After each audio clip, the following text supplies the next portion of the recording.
आपण पाहत आहात लोकधारा मराठी न्यूज, आवाज जनतेच्या हक्कासाठी।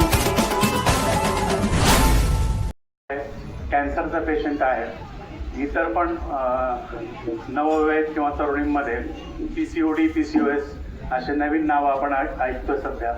तर असे प्रकार आपल्याला जे पाहायला मिळतात तर ते केवळ आणि केवळ आपलं जे काही दूषित अन्न आहे, त्याचप्रमाणे प्रदूषित हवा आहे आणि आपले जे प्रदूषित पाणी आहे आणि सगळ्यात महत्त्वाचं आपली चुकीची जी लाईफस्टाईल आहे, या सगळ्या गोष्टींमुळं आपलं आयुर्मान घटत चाललंय आणि आजारांचं प्रमाण वाढलंय। हॉस्पिटल्स आणि दवाखाने बरगच्च वाहून चाललेत बघा। कारण आपण जे काही कमवतो त्यात निम्म्यापेक्षा जास्त पैसे मला वाटतं उपचार आणि दवाखान्यावरच चालतात। त्यामुळं ह्या प्रकारचे आजारच होऊ नये याच्यासाठी आपल्याला आपण काही प्रतिबंधात्मक गोष्टी करणं गरजेचं आहे। तर त्याच्यामध्ये साधारणपणे 5च गोष्टी आहेत। 5 ते 6 गोष्टीवर जर आपण लक्ष दिलं तर नक्कीच मला वाटतं हे जे काही आजार आहेत हे आजार आपल्याला होणार नाही। सगळ्यात महत्त्वाची गोष्ट अशी आहे की रोज 1 तासाचा व्यायाम आपण करणं गरजेचं आहे, तो सुद्धा सूर्योदयापूर्वी। कारण 1 तासाचा जर व्यायाम केला तर आपण जे काही रोज खातो पितो दिवसभरामध्ये तर त्याच्यामधनं जे कॅलरीज आपल्याला शरीराला मिळतात तर त्या काय होतं की कॅलरीज गरजेपेक्षा जास्त कॅलरीजचं आपण सेवन करतो, त्याच्यामुळं शिल्लक राहिलेल्या कॅलरीजची चरबी होते। ही जी चरबी असते अतिरिक्त ती आपल्याला घातक ठरते।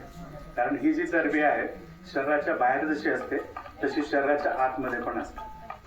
शरीराच्या आतली जी चरबी असते ते रक्तवाहिनीच्या आतमध्ये चिकटते, त्याला डॉक्टर कोलेस्टेरॉल म्हणतात। आपण जर तपासायला गेलो तर आपलं कोलेस्टेरॉल वाढले म्हणून सांगतात, म्हणजेच ही शरीराच्या आतली चरबी असते। आणि हे जर कोलेस्टेरॉल वाढलं जास्त प्रमाणामध्ये तर रक्तवाहिनीमध्ये ब्लॉकेज निर्माण करतं आणि ते जर ब्लॉकेज निर्माण झालं आणि रक्त वाहून जायला जागा कमी शिल्लक राहिली तर रक्ताचा दाब वाढतो, त्याला आपण BP म्हणतो, ब्लड प्रेशर वाढलं म्हणतो।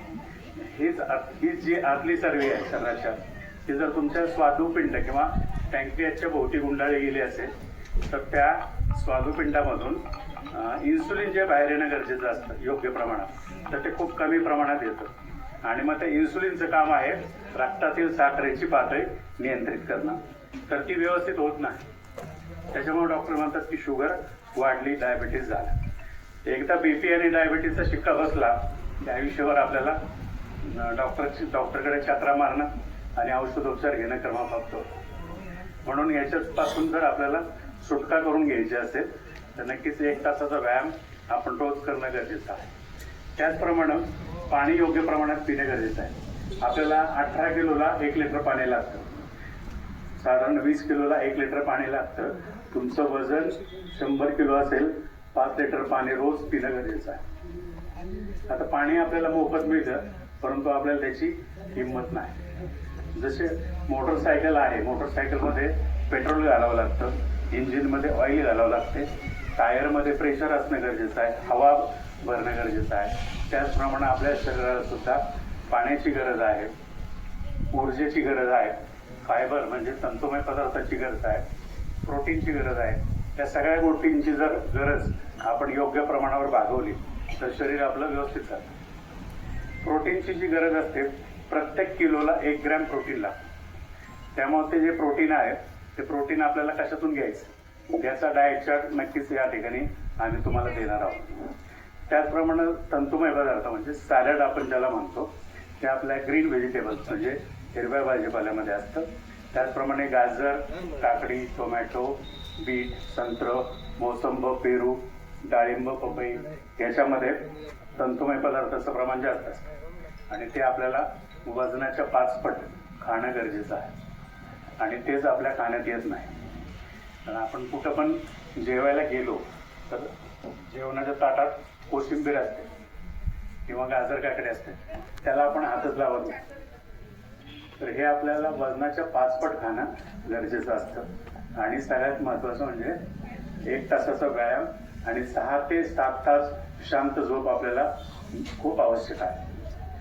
तुम्ही बघा, तुम्हाला जर 2 ते 3 दिवस सलग जागरण झालं तर काय परिस्थिती होते। त्यामुळं हे 5 ते 6 फॅक्टर आहेत त्याच्यावर जर आपण पद्धतशीरपणे काम केलं तर नक्कीच आपण आजारापासून दूर राहू शकू. आज आम्ही या ठिकाणी डॉक्टर भवन कांबळे सरांच्या माध्यमातून एक बॉडी स्कॅनिंग मशीन आणलेलं आहे. ज्यांना कुणाला आपल्या स्वतःचं बॉडीचं ॲनालिसिस करून घ्यायचं, म्हणजे चरबी किती आहे, त्यानंतर स्नायूंचं प्रमाण किती आहे, आपला पचनाचा दर किती आहे, हे जर जाणून घ्यायचं असेल तर नक्कीच आपण या ठिकाणी त्यांचं तपासणी करून देणार आहोत. तर मला वाटतं या ठिकाणी या प्रसंगी मला या ठिकाणी 2 मिनिटं बोलण्याची संधी दिली, त्याबद्दल खूप खूप आभार आहे. Thank you very much. Lokdhara Marathi न्यूजला लाईक करा, शेअर करा आणि सबस्क्राईब करा.